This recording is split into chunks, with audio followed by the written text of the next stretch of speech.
Magandang hapon, narito na ang mga balita sa inyong PRTV News Break. Nag-inspeksyon ng Metropolitan Manila Development Authority sa Quirino Grandstand para sa pahalik sa Poong Jesus Nazareno sa darating na Miyerkules. Kumuha tayo ng update mula kay Mari Ocampo. Mari. Ilang tulog na nga lang at pista na ng Poong Jesus Nazareno. Sa mga oras na ito, puspusa na nga ang paghahanda para sa stage ng pahalik sa Nazareno dito sa Quirino Grandstand. Kanina nga ay nag-ikot-ikot MMDA General Manager Nicolas Torre III para mag-walkthrough sa magiging ruta nga ng mga deboto na makikilahok sa pahalik. May ipinopropose nga na pagbabago sa magiging daan ng mga deboto sa pahalik kagaya nga ng pag-U-turn nila sa grandstand sa halip nga na pag-exit patungo sa direksyon ng Manila Hotel.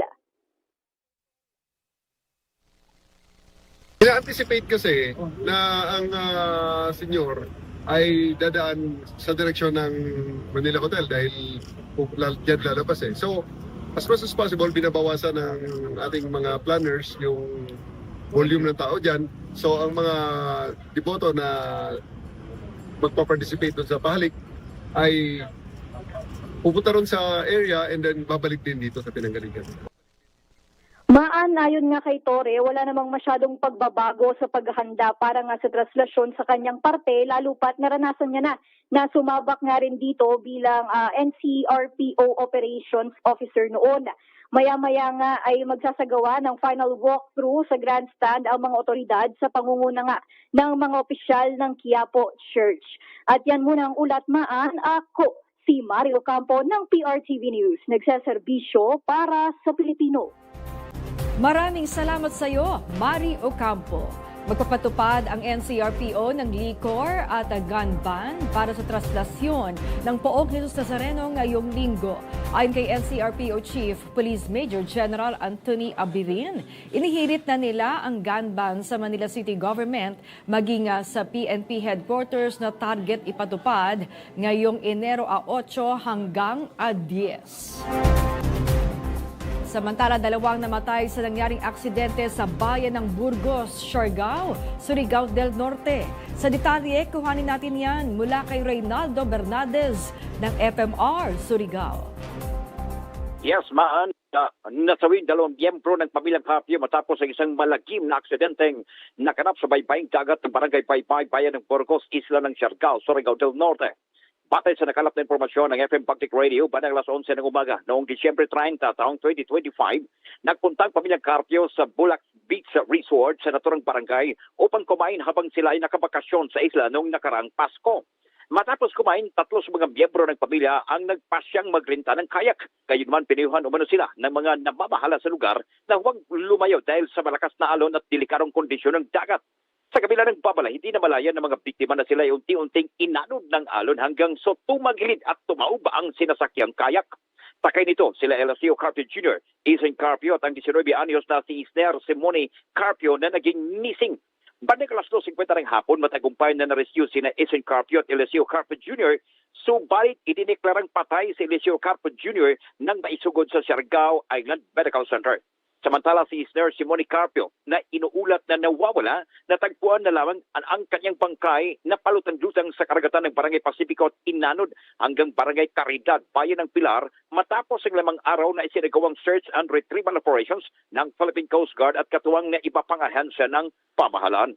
Sa kasalukuyan, patuloy ang investigasyon ng Burgos Municipal Station upang matukoy ang eksaktong sanhi ng pagkamatay ni Isner Simone Carpio.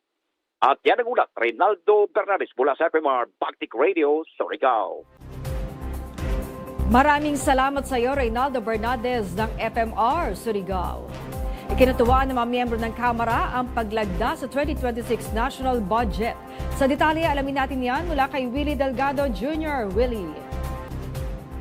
Pinuri ni House Speaker Faustino D. III ang katatapos na paglagda ng Pangulong Ferdinand Marcos Jr. sa 2026 General Appropriations Act na nagkakalaga ng 6.793 trillion pesos. Sabi ni Speaker D, ang 2026 General Appropriations Act ay may tuturing naman ng people's budget. Dahil dumaan ito anya sa masusing deliberasyon ng dalawang kapulungan ng Kongreso, maging sa Bicameral Conference Committee at niripaso pa ng gusto ng Executive Department bago pirmahan ng Pangulo. Kasabay nito, tiniyak ni Speaker D na magpapatupad ng istriktong oversight ng Kamara upang matiyak na tama ang gagawing paggastos ng bawat ahensya ng pamahalaan sa pambansang budget. Nagpasalamat naman si Senior Citizens Party List Representative Rodolfo Plaza sa Pangulo Marcos Jr. sa ginawa nitong paglagda sa budget at pag-veto sa 92.5 billion pesos na unprogrammed funds na nakapaloob sa 2026 national budget.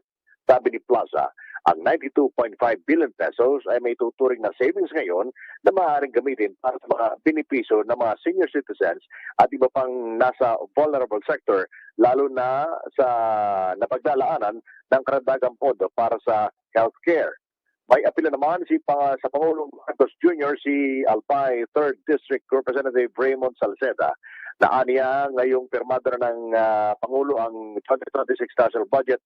Dapat agad atasan ng Pangulong BBM, ang DBM at ang DOH na agad maglabas ng guidelines para maibigay ang matagal nang nabibinbin na health emergency allowance para sa mga health workers na nagsilbi noong panahon pa ng pandemya ng COVID-19. Ako si Willie Delgado Jr. ng PRTV News, nagseserbisyo para sa Pilipino. Maraming salamat, Willie Delgado Jr. Panalo ang tandem ni Pinay tennis sensation Alex Ayala at Eva Jovic sa round of 16 ASB Classic Women's Doubles. Matapos talunin ng mga veteranong sina Venus Williams at Elina Esvitolina 7-6, 6-1. Tinalo ng 20-year-old na sina Ayala at 18-year-old na Jovic ang 45-year-old na si Williams at 31-year-old na si Esvitolina na may world rank number 13 sa tennis. Sasabak din bukas si Ayala sa singles event. Bukas yan ng alas 2 ng hapon laban kay Donna Vekic ng Croatia. At yan ang mabalitang nakalap ng inyong PRTV News Break. Live kami sa Free to Air, Beam Channel 31, Signal Channel 31 at sa YouTube. Tumutok din sa aming social media accounts sa Instagram, Facebook at TikTok sa @PRTV Prime Media. Abangan ang mas komprehensibong balitaan sa Arangkada Balita mamayang alas 5:30 ng hapon. Ako po si Maan Macapagal. Magandang hapon.